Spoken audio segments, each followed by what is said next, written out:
So drugs production, consumption and trafficking often centred in these borderland regions, and they're centred there because the presence of the state is often weaker or more contested, and because there's access to global and regional drugs markets.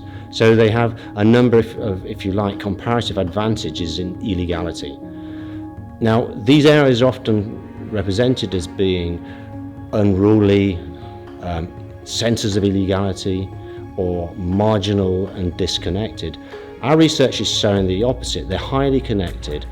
They're often at the forefront of processes of very rapid change. They're laboratories of political, economic and social change. So rather than seeing borderlands as marginal and disconnected, we see them as special zones and spaces that are intimately connected to centres of power. And what happens in these marginal spaces affects who gets what, who owns what, who invests what in metropolitan centres. So in many ways there is a co-production of centres and peripheries, or we would call a dialectical relationship between them, and we need to understand and capture this in our research.